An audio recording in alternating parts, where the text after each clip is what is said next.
pessoal, tudo bem com vocês? Sejam bem-vindos para mais uma aula de legislação penal especial com o Estatuto da Criança e do Adolescente. Hoje nós vamos estudar as medidas de prevenção e a parte criminal do Estatuto. Pessoal, teve várias alterações em 2022 e eu trouxe tudo para vocês. Então, vamos juntos. Olha só, vamos começar com as medidas de prevenção.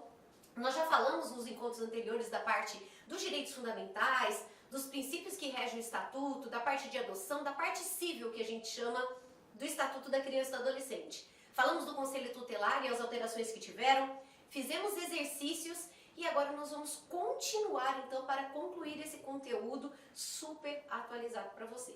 Então vamos juntos. Vamos começar, pessoal, aqui com as medidas de prevenção.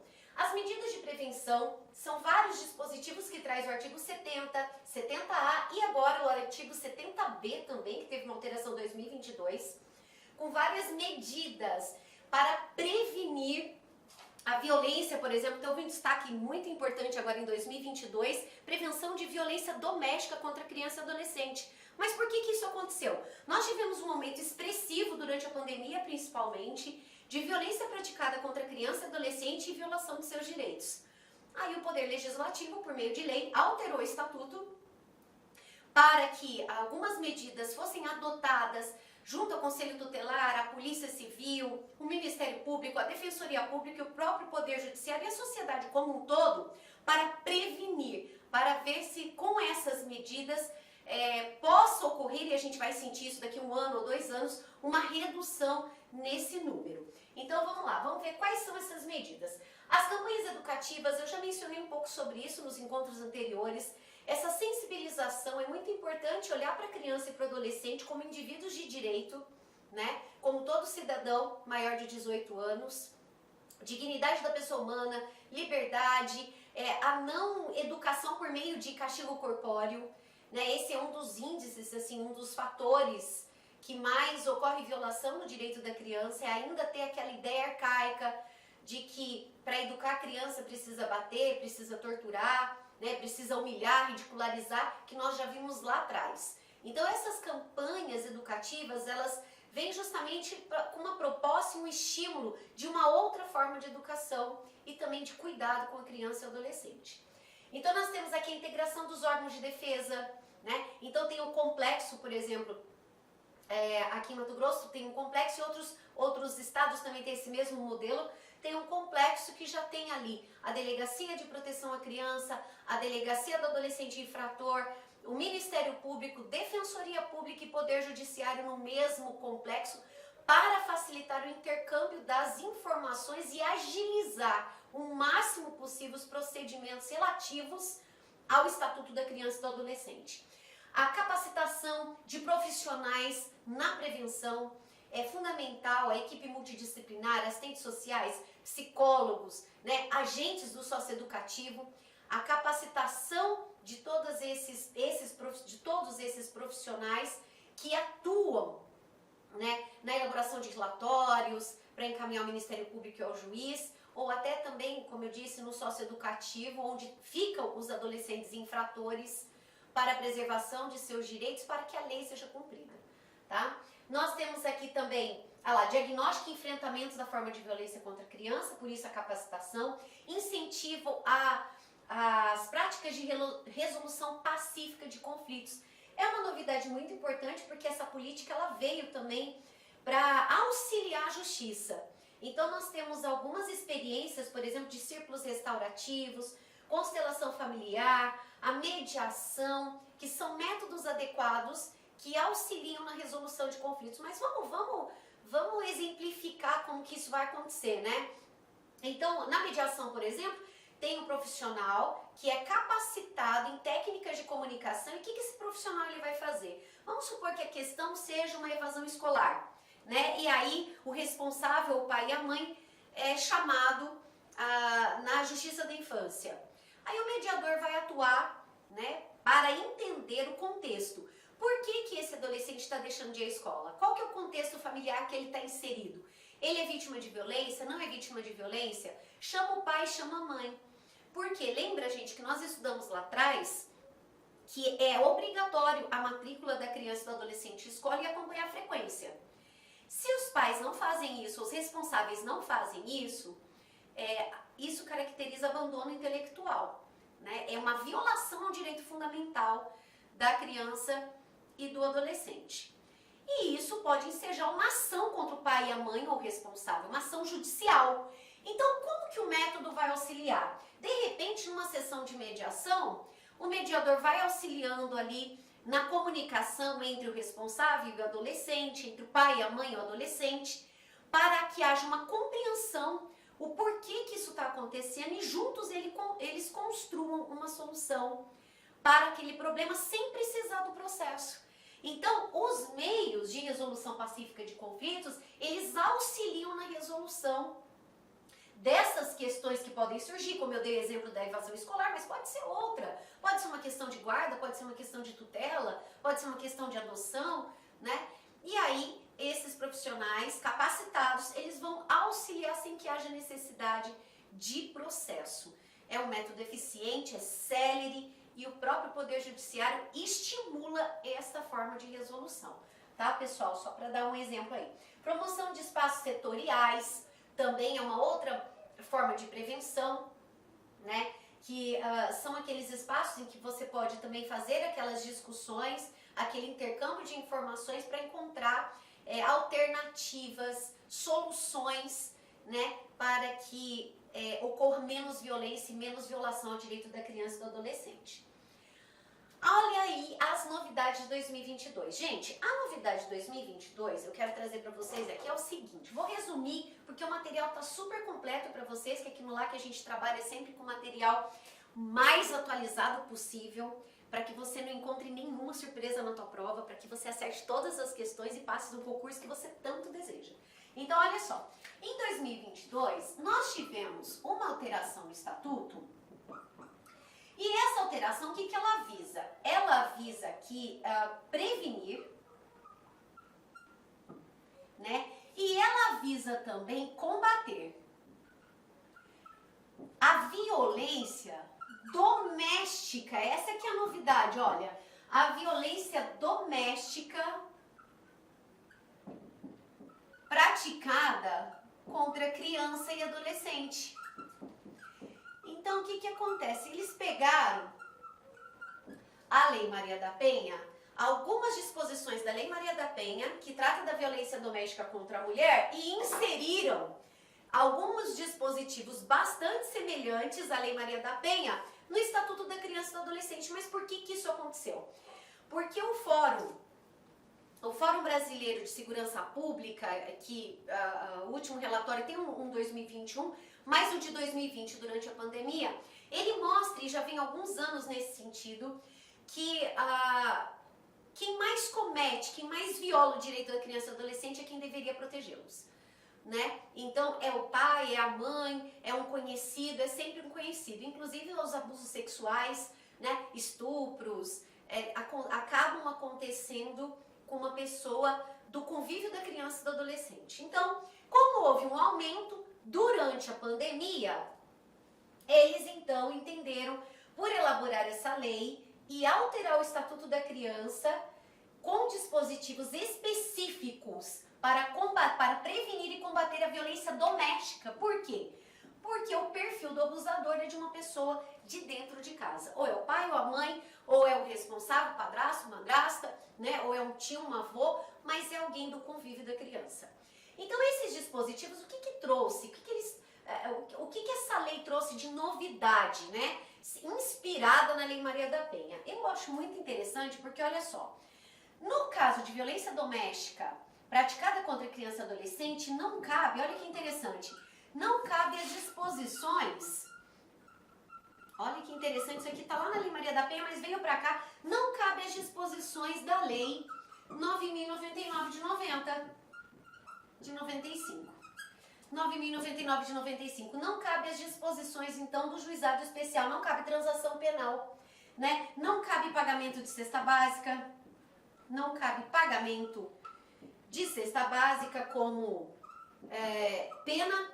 Então, tem que cumprir pena se houver essa violação. Isso é super interessante também, ou seja, praticou violência doméstica contra criança e adolescente, não vai ter direito à transação penal, não vai ter direito à suspensão condicional do processo, que são disposições da Lei 9.099, não vai ter a pena convertida em pagamento de cesta básica, ou seja,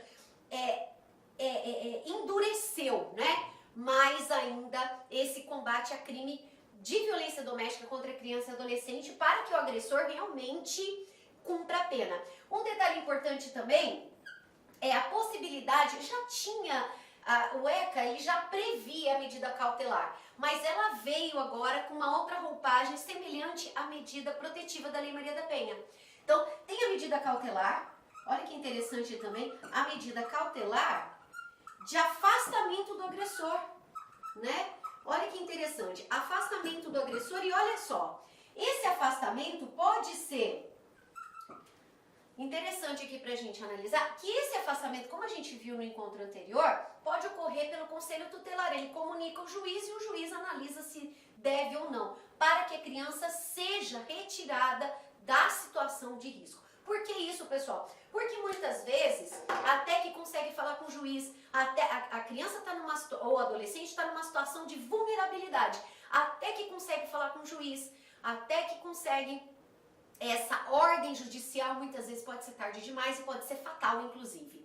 Então, essa alteração, ela veio para diminuir o risco para criança e adolescente em situação de violência doméstica. Então, essas são as principais, assim, as mais importantes, eu diria, alterações ocorridas no ECA 2022. A introdução dessa expressão violência doméstica, a alteração de diversos dispositivos para acelerar, né, todos os órgãos de proteção à criança no sentido de salvaguardar a sua integridade física, psicológica, para fazer cessar a situação de violência. Então, basicamente, é isso, pessoal, tá bom?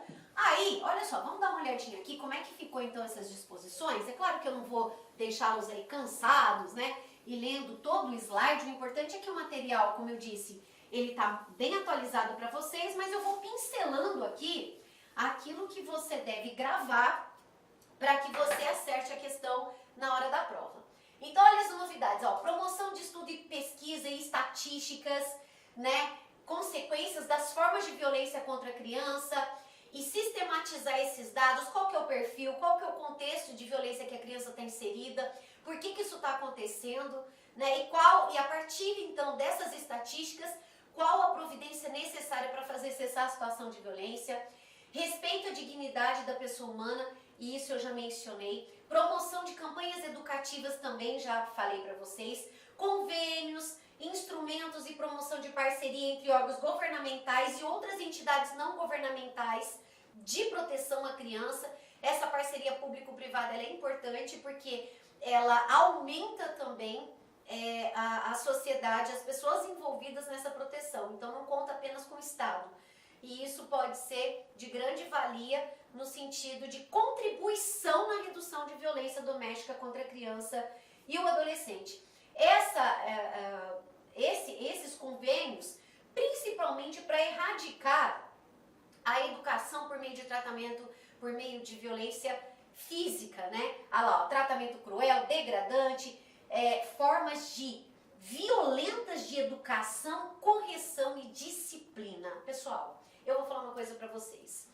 É muito importante essas alterações, a gente reconhece a importância, a relevância dessas alterações. Mas nós estamos diante de uma questão que não basta alterar a lei, porque a proposta, na verdade, a questão de fundo aqui é a mudança de cultura.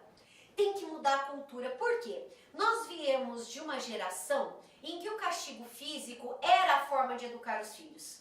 Nós precisamos falar sobre isso, não tem como, tem que fazer esse enfrentamento, né? E eu fui educada dessa forma, então às vezes a pessoa pensa assim, eu fui educada dessa maneira. No meu caso eu não fui, graças a Deus tive essa sorte, né? Não fui, mas muitos colegas foram, muitas pessoas foram. Eu fui educada dessa forma e tô viva, e tô bem, eu vou educar meu filho assim. Mas nós estamos num outro momento, é uma outra história, é uma outra sociedade, gente, é um outro mundo. Evoluímos, né? Que bom, isso é importante.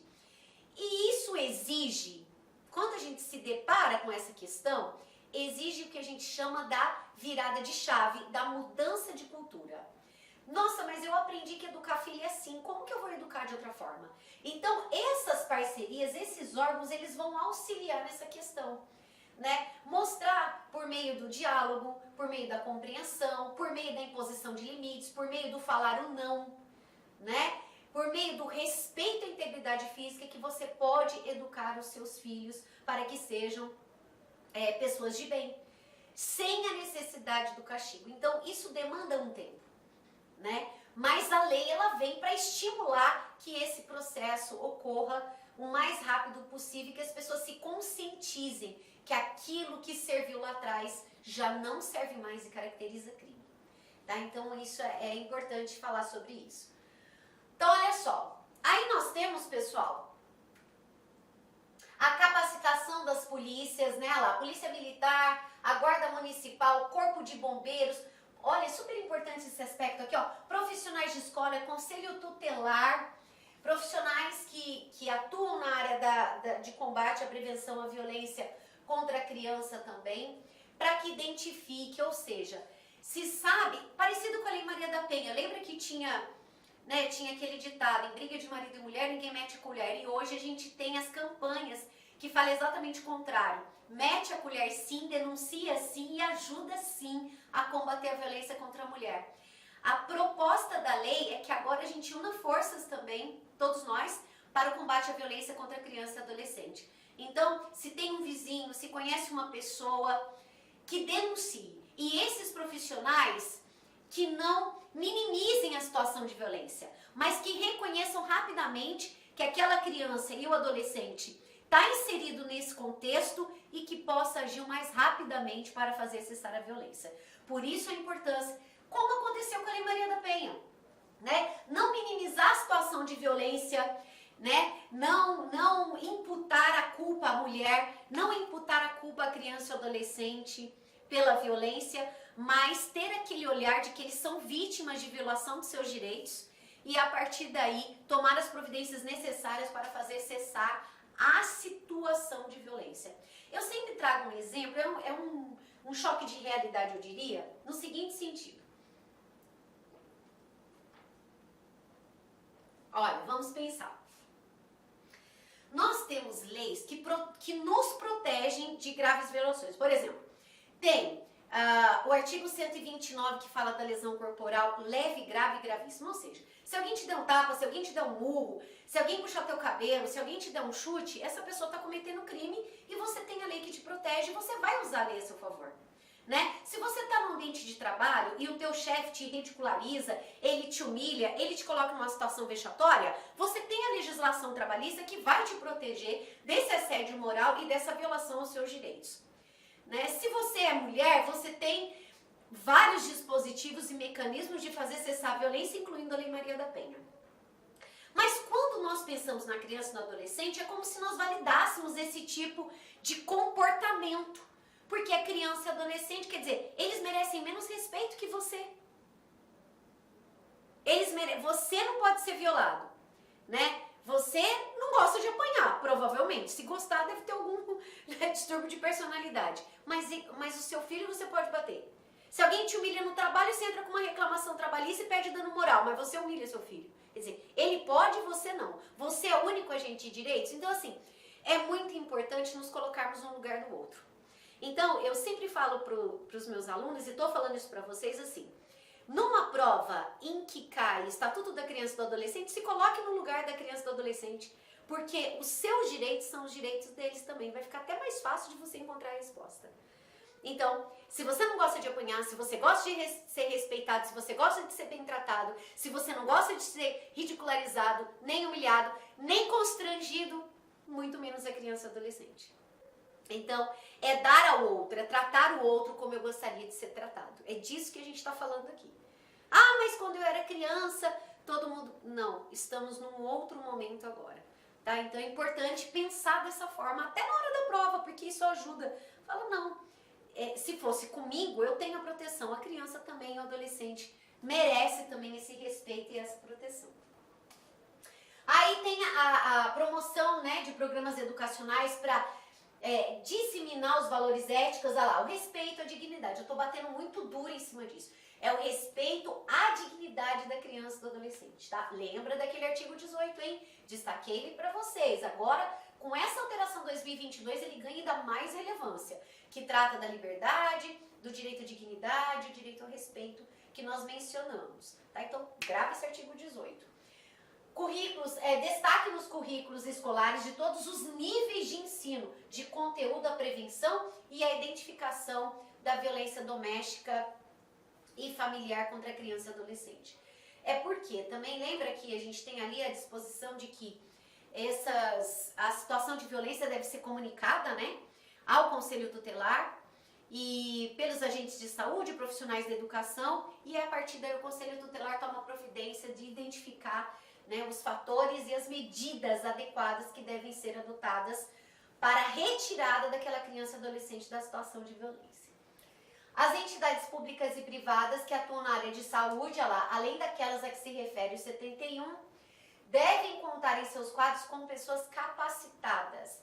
Essa capacitação é que faz com que esse profissional ele tenha um olhar humanizado para esse conflito, para essa situação de violência doméstica e familiar, e possa auxiliar na tomada de decisão para fazer cessar a violência. Porque se esse profissional ele não é capacitado, ele pode minimizar a situação de violência. Ele pode falar, não, o pai e a mãe estão educando, é o jeito deles educarem e não tem violação aqui, né? E aquela situação de violência, ela evoluir para um quadro muito mais grave e às vezes, como eu mencionei, até fatal. Não raras vezes a gente vê em jornais notícia de crianças e adolescentes que foram mortos porque foram espancados, porque não receberam o atendimento adequado e acabaram morrendo, ou acabaram também com problemas emocionais gravíssimos, o que leva também a um aumento, isso acaba desencadeando também e contribuindo para um aumento no número de suicídio entre jovens. Então, a violência, ela provoca não só, ela pode ter uma escalada não só para a morte, mas ela pode ter uma escalada também que pode afetar aquele indivíduo por toda a sua vida, que é a escalada para a ansiedade, para a depressão e a escalada também para o suicídio. Então, nós estamos falando de um assunto realmente muito grave e que necessita da atenção não só do poder público, mas de todos nós. E essa alteração 2022, ela vem com esse objetivo, de sensibilizar a sociedade como um todo sobre essa questão. Aí, pessoal, nós temos, essas são então as alterações, veio a violência doméstica, já fiz o quadrinho ali para vocês. Tem alguns princípios, outros princípios também, que a banca gosta muito de cobrar, né? Que são esses princípios da prioridade que nós vimos lá no início, né? Quando eu falei ali do artigo 2º, artigo 3º do Estatuto. A prioridade na destinação de recursos para criança e adolescente, dos programas.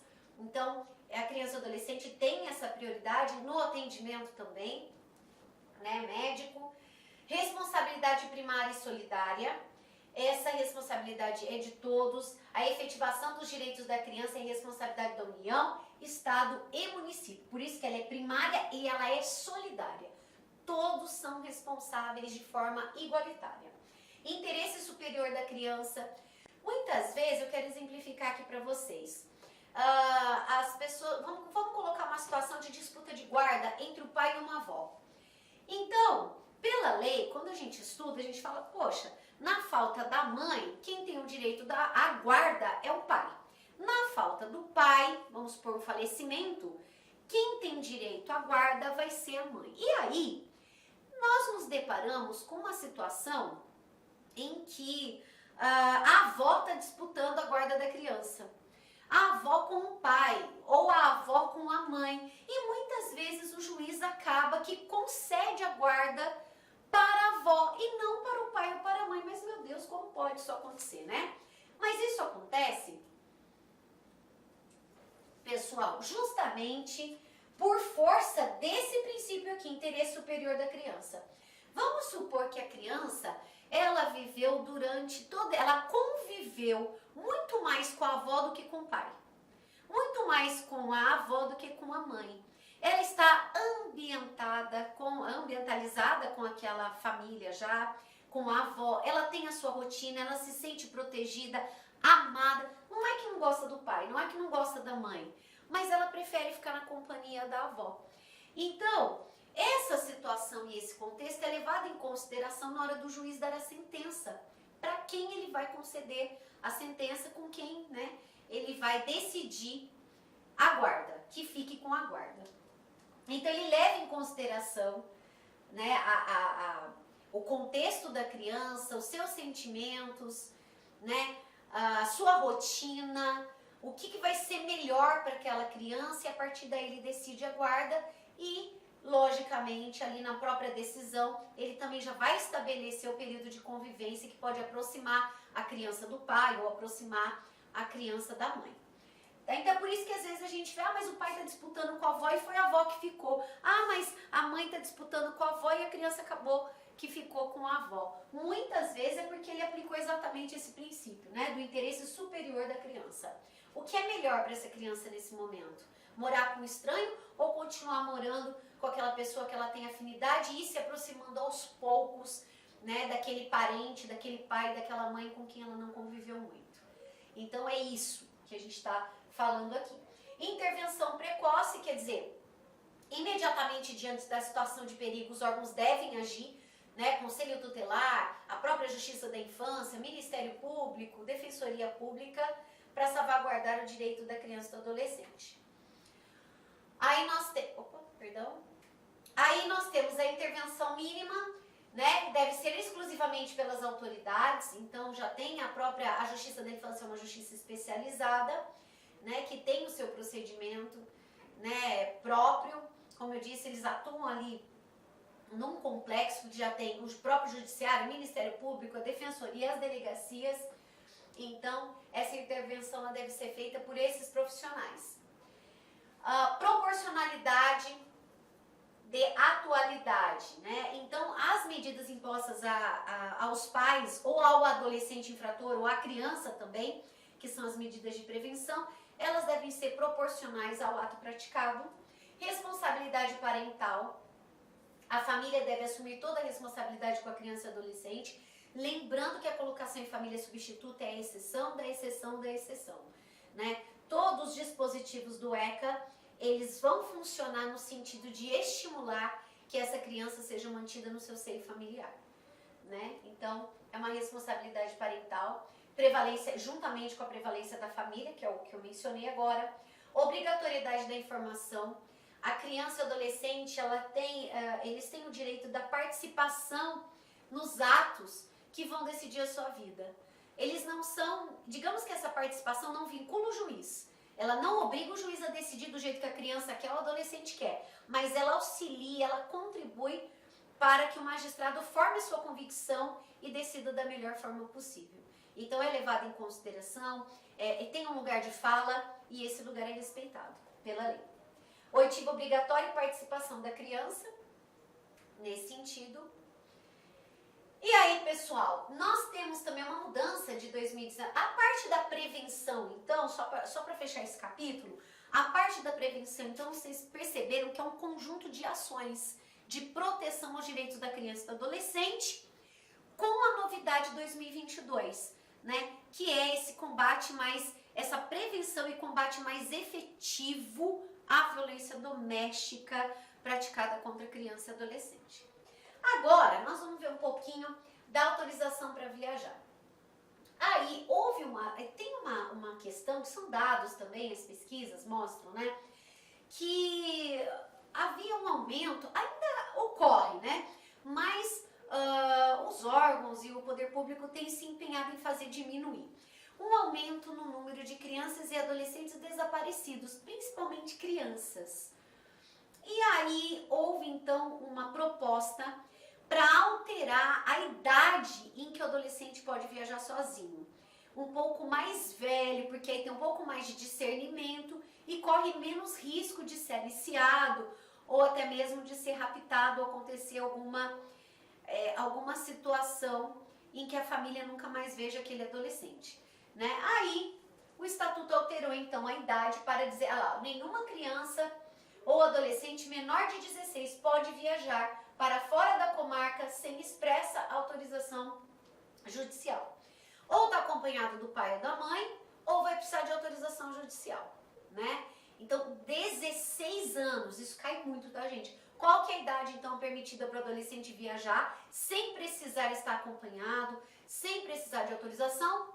16 anos. Abaixo disso, só com o pai e a mãe, né? E autorização judicial. E aí tem algumas exceções. Então, por exemplo, se houver um parentesco, aí basta comprovar esse parentesco, tendo autorização do pai e da mãe, pode viajar. Comarca contígua, né? São aquelas que são muito próximas, aí também não precisa da autorização judicial. Se for viagem para o exterior, aí o outro pai ou a mãe autorizar, né? Então, olha só, a autorização não será exigida. Tratar-se de comarca contígua, como eu falei. A criança estiver acompanhado, veja, ascendente colateral maior, até o 3º grau, comprovado documentalmente o parentesco, né? Pessoa maior expressamente autorizada. Às vezes não tem um parentesco, é um vizinho, mas é um vizinho que a criança sempre conviveu e aí tem uma autorização expressa da mãe e do pai o responsável. Cuidado que às vezes a banca troca isso aqui, ela coloca assim, ó, que se for por pessoa maior tem que ter autorização judicial. Não, não precisa, se houver autorização do pai e da mãe o responsável, né? A autorização, ela pode ter validade de 2 anos, esse é um ponto importante também. Então, qual que é o prazo de validade da autorização? 2 anos, né? Quando que eu vou precisar de autorização judicial? Se tiver desacompanhado, né? Se não tiver nem com a mãe, nem com o pai, nem com o responsável, nem com o parente até o 3º grau, cuidado que aqui a banca costuma mudar para 4º grau e 2º grau, tá? 3º grau, né? Eu vou precisar. Se for essas situações, não precisa. Lembrando que se for uma pessoa que não é parente, basta a autorização do pai e da mãe. Não há necessidade de autorização judicial, tá? E aqui, pessoal, ó, quando tratar de viagem ao exterior, aí já mencionei, né? Ele ou é acompanhado por ambos, ou o outro deve autorizar com firma reconhecida. É lógico, porque você precisa evitar uma situação de rapto, né? De sequestro. Vamos supor que o casal está passando por um processo de divórcio e aí um deles resolve ir para o exterior. Que garantia você tem que vai voltar, não é? Então, a necessidade de ter essa autorização. Sem prévia expressa autorização, nenhuma criança ou adolescente nascido em território nacional poderá sair do país em companhia de estrangeiro residente ou domiciliado no exterior. Então, para sair como estrangeiro, não embarca sem autorização judicial, tá? Então, isso é importante. É interessante que, nem com autorização dos pais, né? Cuidado para não cair nessa pegadinha. Quando é criança e adolescente acompanhado por estrangeiro residente fora do país, só com autorização judicial. Então, mas o pai autorizou, a mãe autorizou, não vale. Tá? Cuidado com esse artigo 85 para não confundi-los. Tá bom? E aí, pessoal, nós temos agora o estudo da prática do ato infracional. Eu vou fazer aqui um quadro para vocês, que é um esquema que a gente tem para estudar como é que funciona a apuração do ato infracional e depois a gente volta aqui para o slide. Então, vamos lá. Quando nós temos, primeira coisa que a gente precisa saber, né? Ato infracional, quando a gente fala em ato infracional, o ato infracional é a conduta análoga a crime. Então, por exemplo, né? O adolescente foi lá e subtraiu alguns itens de um supermercado. Se fosse um adulto, nós diríamos que é furto, mas como é adolescente, é ato infracional de furto, tá? Crime ou contravenção, né? Opa, vou colocar melhor aqui. Contravenção. Muito bem. Aí é o seguinte, por que chama ato infracional? Porque o menor de 18 é inimputável. Ou seja, ele não pratica crime pela lei. Só pratica crime o maior de 18. Tá, então vamos lá. O ato infracional, então tem que ser menor de 18, né? O ato infracional, ele pode ser ele pode ser praticado por criança e adolescente. Tá. Mas quem é criança? Quem é criança para o estatuto? Criança para o estatuto é aquele indivíduo com 12 anos incompletos. E o adolescente é o de 12 a 18 anos. Menor de 18 ou 18 incompleto. Opa. De 12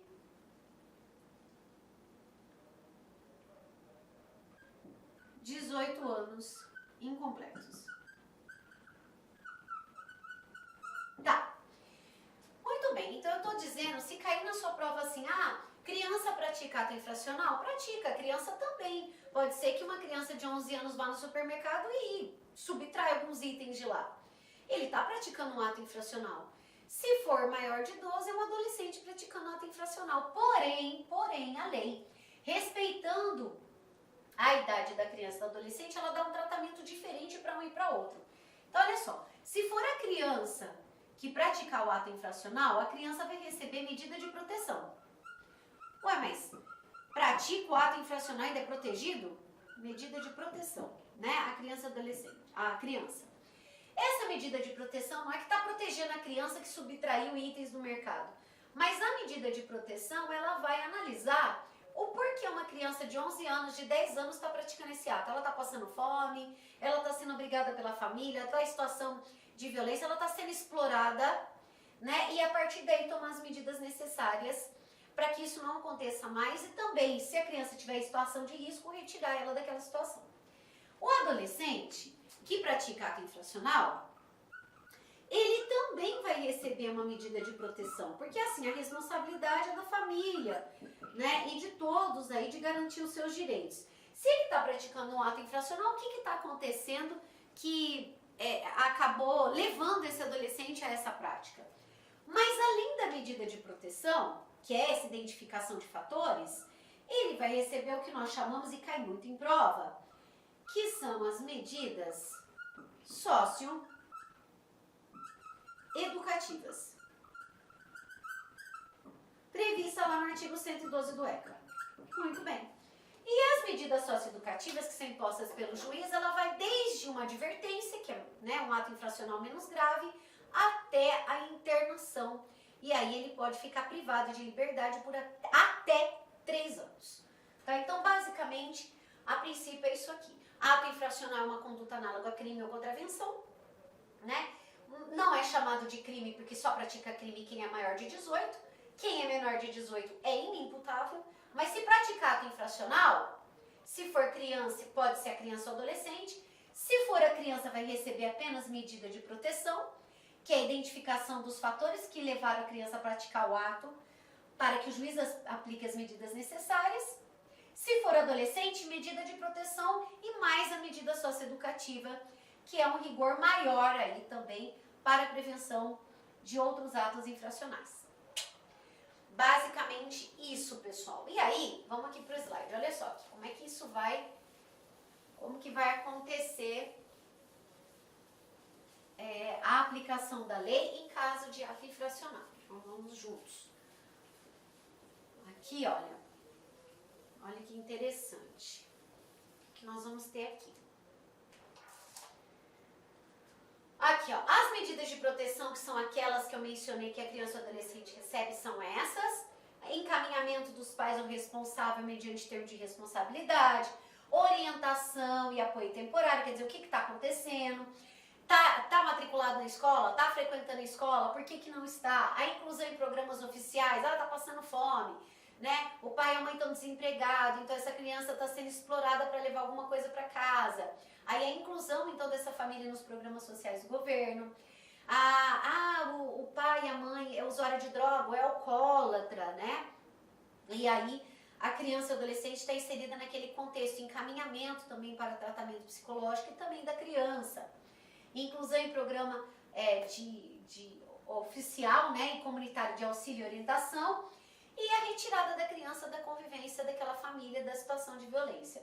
que é o acolhimento institucional determinado pelo juiz. Retira a criança para que ela fique protegida e a partir daí, então, sejam adotadas as medidas necessárias. Acolhimento familiar, que são algumas famílias que se cadastram junto à Justiça da Infância para receber também adolescentes que são retirados do convívio familiar. E a colocação, por último, em família substituta, quando o juiz entende que houve grave violação e por isso a criança ou adolescente praticou ato infracional, está sendo explorado, sofreu violência, aí o Ministério Público entra com uma ação contra os pais, que é a perda do poder familiar, e se o juiz assim decidir, aí aquela criança e aquele adolescente podem ser adotados, né, por alguém da família ou por quem está cadastrado naquela lista de adoção disponibilizada pelo Poder Judiciário. E aí as medidas socioeducativas, então aquelas são as de prevenção, tudo que pode acontecer, né, para tentar entender qual o contexto e o que levou à prática do ato infracional. Mas o adolescente, lembra, além da medida de proteção, reconhecer que ele está inserido em um contexto em que não é saudável, não tem contribuído para o seu desenvolvimento saudável, que a gente viu lá no primeiro encontro, mas o adolescente ele vai sofrer também com a imposição das medidas socioeducativas, porque o contexto em que o adolescente e a criança está inserido, ele explica a ocorrência do ato infracional, mas não justifica. Então, não vai fazer com que a lei não seja cumprida, né? Então, o adolescente vai receber essas medidas aqui, como eu mencionei, vai desde a advertência até a internação. Então, nós temos a advertência para ato infracional menos grave, a obrigação de reparar o dano para atos infracionais que tenham dano patrimonial. Eu vou até marcar aqui para vocês uma coisa interessante. Vou colocar aqui em vermelho, ó. Advertência, vamos mencionar, ato infracional menos grave. Obrigação de reparar o dano quando o ato infracional tem reflexo patrimonial. Aí nós temos prestação de serviço à comunidade. Cuidado, que esses destaques aqui caem em prova, né? Aqui nós vamos ter máximo 6 meses. E aí pode ser cumprido sábado, domingo, feriado, tá, pessoal? Porque prestação de serviço à comunidade não é trabalho, é sanção, né? Liberdade assistida, já é diferente, é mínimo. 6 meses. A liberdade assistida, uma equipe, o adolescente fica na casa dele e a equipe faz visitas para saber se ele está indo à escola, qual tem sido o comportamento dele com a família, né, no meio social, para saber se ele está respondendo bem à medida imposta pelo juiz. Inserção em regime de semiliberdade, quer dizer, ele estuda ou ele trabalha durante o dia e à noite ele dorme no socioeducativo. E a internação em estabelecimento que, né, nós chamamos do socioeducativo por até 3 anos. Aí é o juiz que vai determinar de acordo com a gravidade do ato infracional. Muito bem. Aí, pessoal, é o seguinte, tem que tomar muito cuidado, porque, olha, para a imposição dessas medidas aqui, nós vamos precisar da presença de 2 requisitos. Isso cai em prova, tá? Cuidado. 2 requisitos. Prova da autoria e materialidade. Isso. Para a imposição da advertência, basta indícios. Ele é menos grave. Indícios de autoria. Então, cuidado. Para imposição da obrigação de reparar o dano, prestação de serviço, liberdade assistida, semiliberdade e internação, eu preciso da prova. Eu preciso da prova de que realmente foi aquele adolescente que praticou ato infracional e da materialidade.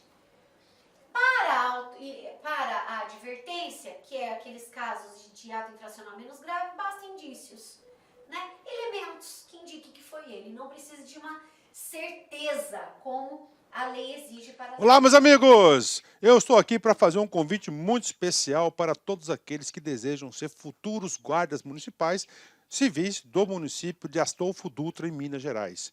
Eu sou professor Lac, concurseiro profissional e especialista em concurso público, que somente no ano de 2022 eu fui aprovado em 11 concursos públicos. E eu estou aqui para te ajudar nessa caminhada. O nosso querido site lá Concursos, nós estamos especializando em concursos de guardas municipais. Nós estamos atendendo aí vários concursos de guardas municipais e eu tenho certeza absoluta, se você seguir as nossas orientações pedagógicas, se você seguir a nossa metodologia do personal coach, personal significa pessoal e coach significa treinador, você terá reais condições de aprovação nesse concurso. O nosso serviço é muito bom, pode acreditar. Vem comigo que eu vou apresentá-lo a vocês, né?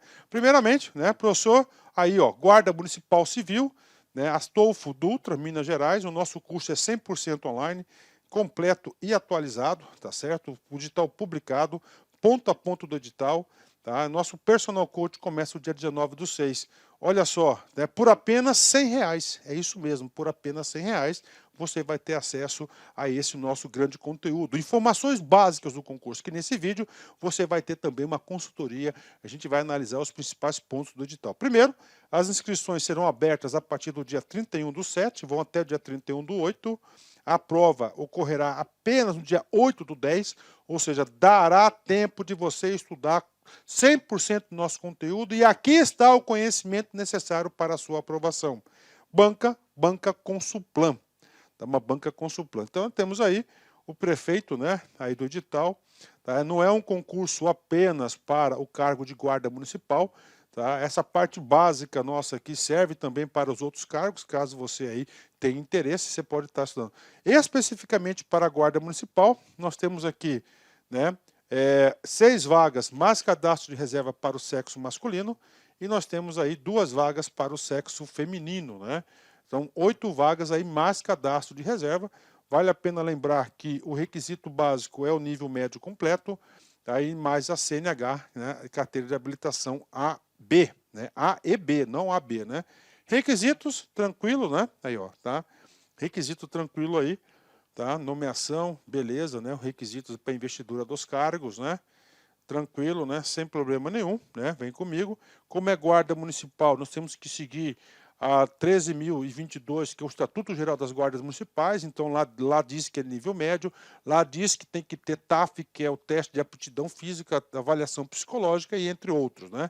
Como é que vai ser a avaliação, né? Olha só, língua portuguesa, 100% disponível, raciocínio lógico matemático, 5 questões, conhecimentos gerais, 5 questões, noções de direito constitucional, 5 questões, noções de direito administrativo, 5 questões, conhecimentos específicos do cargo, 5 questões, peso 1. No total, você tem 30 questões, né? Peso aí 30, né? Então, isso aqui é para o cargo. Professor, eu vou fazer, por exemplo, para auxiliar administrativo. Cara, esses conhecimentos básicos aqui servem para todos os concursos, né? Todos esses cargos aí. Então, você pode estar estudando com a gente. Olha aí, língua portuguesa, tudo isso por R$100. É isso mesmo, R$100, você pode dividir ainda em 10 vezes sem juros no cartão de crédito, né? R$100 é um investimento aí bastante em conta.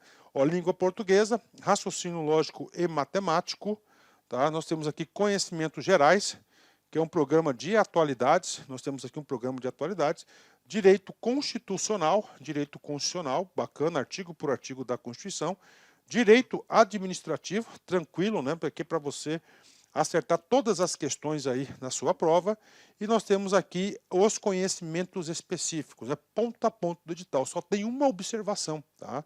Que é o seguinte, não, essas leis aqui, Estatuto da Mulher, Maria da Penha, desarmamento, idoso, Código de Trânsito, né? ECA, né? Constituição Federal, Lei de Improbidade Administrativa, bacana, né? Fechou. Somente a Lei Municipal 13.308 de 2007, nós iremos gravar caso, né, fica condicionada a gravação da lei municipal à efetivação de 50 matrículas, né? Eu mesmo sou aí especialista em estatuto, eu terei o maior prazer de gravar caso a gente tenha aí 50 matrículas, nós iremos fazer a gravação dessa lei aí, ponto a ponto e artigo a artigo. Então, meus amigos, está aí a oportunidade, vem estudar conosco, que eu tenho certeza que você não vai se arrepender. Forte abraço, fique com Deus, tchau, tchau.